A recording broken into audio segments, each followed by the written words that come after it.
Welcome back to our viewers to our podcast journey with yoga expert Bhagyashree. Namaskara. Namaskar. Here we also talked about Nadi, Ida and Pingala Nadi. Can you throw some light on these Ida and Pingala Nadis, please?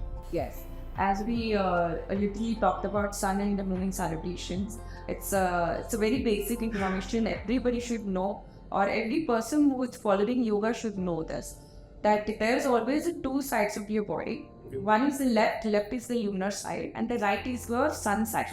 Okay, so the lunar side is what we call is the Ida body, and the right side is the Pingala body. Left is the Ida to go with your moon energy. Right. The right is the with Pingala, which is your sun energy. Right, Yep. sun energy.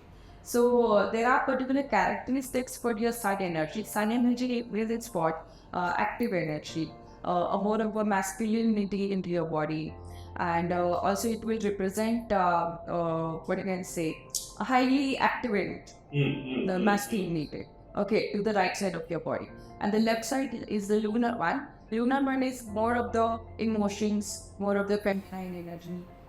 It will always quiet you down. So there's also a way to check which side of your body is. So basically, there's a test or an assessment to kind of know which side you're dominant in or which side is highly activated. Yes. Either your left side or right side. The left is the Ida moon energy, and the right Pingali Nadi sun energy. So there is a test. Would you like to demonstrate a test or assessment to kind of know which side you're highly activated? Yes. Basically, we get to know about your energy channels, which energy channel is highly active.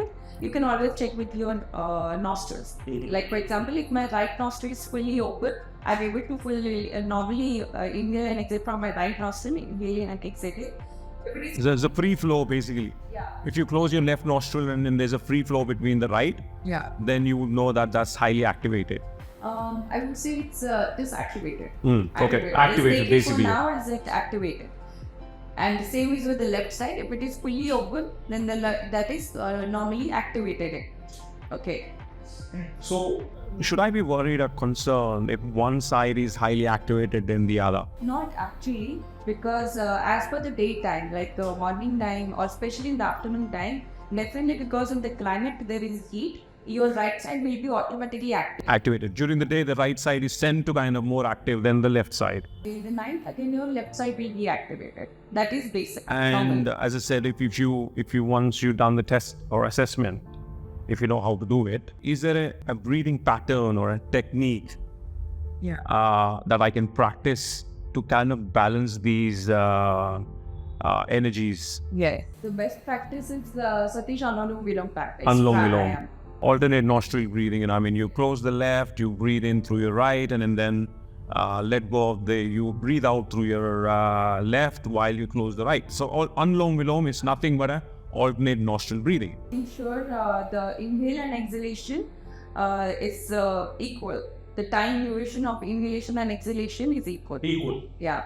Equal, steady, and long enough. Long, like it has to be long and slow, basically. I would like to kind of spend some time of the assessment, if you don't mind, kind of to know a certain procedure or assessment to know which side. I'm curious, and I'm sure the viewers also are curious to know which side is highly activated, which side is activated more than the other. Could you spend some time and then show the assessment or a test to know this? Yeah. You can just sit straight and you can just use your one finger in front of your nostrils and see, just completely concentrate on your breathing and see which side of the nostril is easily There's more free flow coming in from one or the other. Yeah. It's never a balance. It's always one side is one side is activated than the other during the day, and then you have a certain characteristics basically. It will be also balanced if you have just done your workout. How? Because you literally sync your breathing with your body activities. These patterns change during the day, and I mean, you could be dealing with a stressful situation, and all these patterns will change. Yeah. They do. They keep changing. If you are highly stressful or you have anxiety, then your right side will be highly active. If you are depressed, you don't know what to do, you are just completely confused, your left side will be active. Oh. That's why sometimes you see people, if they get a lot of depression, they feel like they tend to sleep. They tend to sleep. They're slowing down. Basically, they're very slow. And the minute your anxiety or high in energy, no, I wouldn't say high in energy, but when there's an anxiety kicked in, you're always hyperactive, basically. So it's good to balance it out. The Ida and Pingli Nadi, it's good to balance, basically. And obviously, you have your certain characteristics and plus how your day was like, and then a lot of things going through. So you can balance it out through your alternate nostril breathing is the best practice. We can also talk about not only balancing both the sides of the body or the nadis, we can also try to completely focus on one nadi at one time. So there is a breathing practice called Surya Veda Pranayama.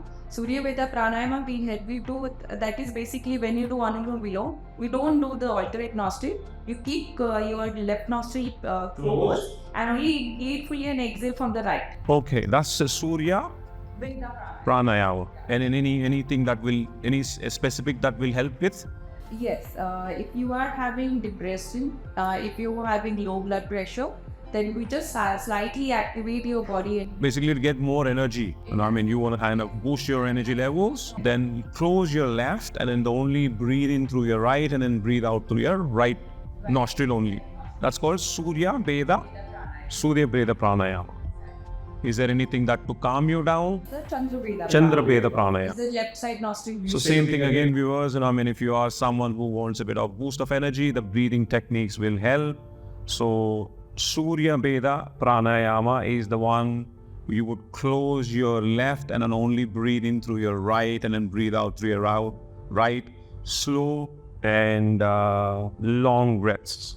Same as you want to calm down and then you want to relax, and especially we talked about especially before bed, and then you want to reduce your anxiety, you reduce your hyperactiveness. That's when the Chandra Veda Pranayama comes in very handy. So you would close the right nostril. So you'd close the right nostril and do the only left in and left out. So that's called left nostril breathing and Chandra Veda Pranayama. That's very informative. And okay, when not to perform yoga and not to do in yoga? Yes, there are certain places or certain conditions when you shouldn't perform yoga. One part is when you are ill.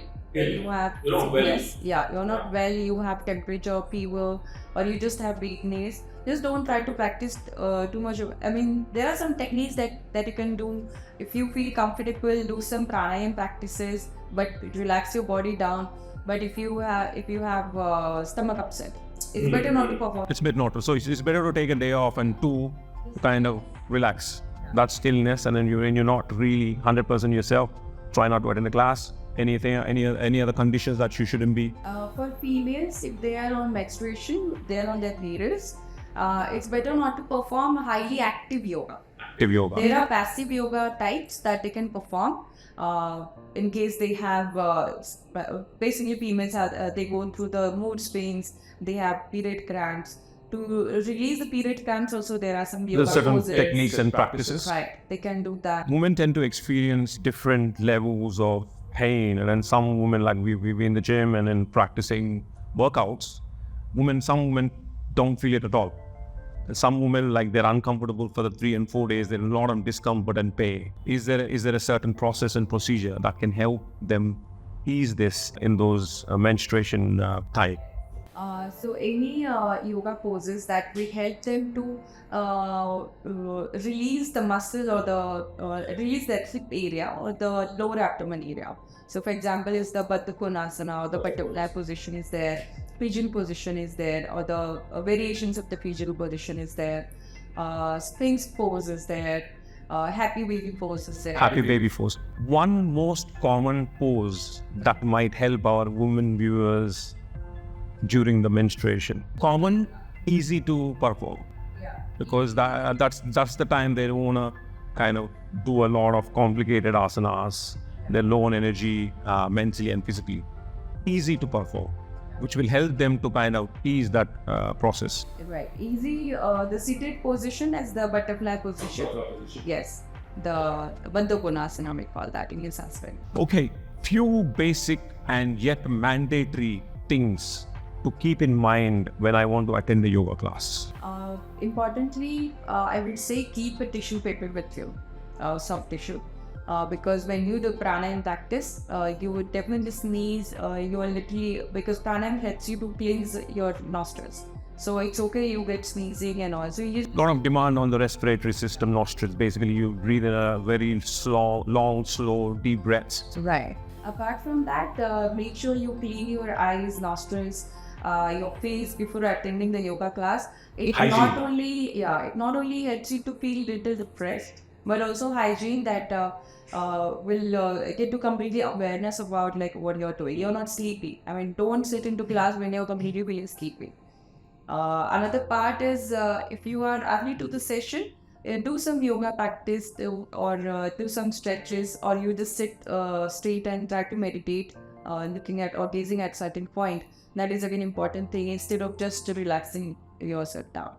That is something you can do. Thank you. There you go. Essence of yoga class. We covered most of the aspects, most of the important aspects in the essence of yoga class, what to do's and to not to do's.